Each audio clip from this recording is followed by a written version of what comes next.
സുരേഷ് ഗോപിക്ക് തിരഞ്ഞെടുപ്പിനിടെ നേരിടേണ്ടി വന്ന വ്യാജ പ്രചരണങ്ങൾക്കും ഒറ്റതിരിഞ്ഞുള്ള ആക്രമണങ്ങൾക്കും മറുപടിയുമായി മകൾ ഭാഗ്യ സുരേഷ് രംഗത്ത്.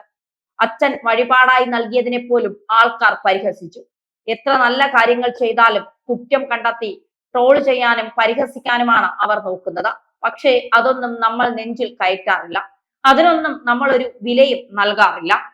അച്ഛൻ അദ്ദേഹത്തിന്റെ ജോലിയുമായി മുന്നോട്ട് പോകും. എന്തൊക്കെ സംഭവിച്ചാലും, എന്തൊക്കെ കളിയാക്കിയാലും, തോറ്റാലും ജയിച്ചാലും അദ്ദേഹം ആൾക്കാർക്ക് വേണ്ടിയാണ് പ്രവർത്തിക്കുന്നത്. ഒരുപക്ഷെ ഇത്തവണ തോറ്റിരുന്നു എങ്കിൽ പോലും നാട്ടുകാർക്ക് വേണ്ടി ചെയ്യുന്നതിൽ അച്ഛൻ ഒരു കോട്ടവും വരുത്തുമായിരുന്നില്ല. നല്ല കാര്യങ്ങൾ തുടരും. നാട്ടുകാർക്ക് വേണ്ടി എന്തൊക്കെ ചെയ്യുമോ അതൊക്കെ ചെയ്യും. എത്ര വിമർശനവും കളിയാക്കലും ഉണ്ടായാലും അത് ഉണ്ടാകുമെന്ന് ഭാഗ്യ പറയുന്നു.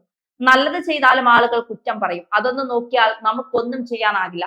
അച്ഛൻ അച്ഛന്റെ വർക്ക് നോക്കി മുന്നേറുന്നു. അതല്ലാതെ ഒന്നിനും ചെവി കൊടുക്കുന്നില്ല. എത്ര വിമർശനം വന്നാലും ട്രോളുകൾ വന്നാലും അച്ഛൻ അച്ഛന്റെ വർക്ക് മുൻപിൽ നിർത്തി, കുടുംബം മുൻനിർത്തി, ആളുകളെ മുൻനിർത്തി തന്നെയാണ് മുന്നോട്ട് പോകുന്നത്. അതങ്ങനെ തന്നെ പോകുകയും ചെയ്യും. ഗോകുൽ സുരേഷിന്റെ പുത്തൻ ചിത്രം കാണാനെത്തിയപ്പോഴായിരുന്നു ഭാഗ്യ സുരേഷ് ഇത്തരത്തിൽ പ്രതികരിച്ചത്. ഒപ്പം ഭാഗ്യയുടെ ഭർത്താവും പ്രതികരണം നടത്തിയിരുന്നു. തൃശൂരിലെ വിജയത്തിൽ സന്തോഷമുണ്ട്. അങ്കിൾ ചെയ്യുന്ന കാര്യത്തിൽ ഇപ്പോഴെങ്കിലും ആളുകൾ മനസ്സിലാക്കി എന്നുള്ളത് സന്തോഷം തന്നെയാണ്. മുൻകാലങ്ങളിൽ കിട്ടിയിരുന്നുവെങ്കിൽ ജനങ്ങൾക്ക് വേണ്ടി കൂടുതൽ പ്രവർത്തിക്കാനായേനെ. ഇത്രയധികം ഭൂരിപക്ഷം കിട്ടുമെന്ന പ്രതീക്ഷ ഉണ്ടായിരുന്നു. ഇനിയും വരുന്ന ടൈമിൽ ആ വികസനം എല്ലാവർക്കും മനസ്സിലാകും. അങ്കിളിനെ എല്ലാവരും തിരിച്ചറിഞ്ഞു എന്നുള്ളതാ സന്തോഷം. ഇത്തവണയെങ്കിലും അങ്കിളിനെ ആളുകൾ ഏറ്റെടുത്തതിൽ സന്തോഷം. കല്യാണം കഴിഞ്ഞ ഗോകുലിന്റെ സിനിമ ഇറങ്ങി. അങ്കിളിന്റെ വിജയം അതൊക്കെ ഒരു നല്ല സമയത്തിന്റെ ലക്ഷണം.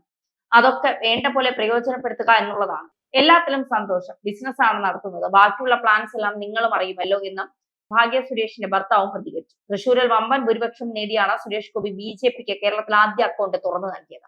നിലവിൽ കേന്ദ്ര നേതൃത്വവുമായുള്ള ചർച്ചകൾക്ക് ശേഷം കേന്ദ്ര സഹമന്ത്രിയായി സുരേഷ് ഗോപി സത്യപ്രതിജ്ഞ ചെയ്യുകയും ചെയ്തു. തുടർന്ന് കേരളത്തിലെ ജനങ്ങൾക്ക് വേണ്ട കാര്യങ്ങൾ ചെയ്യാൻ അദ്ദേഹം തയ്യാറാവുകയും ചെയ്യുന്നു.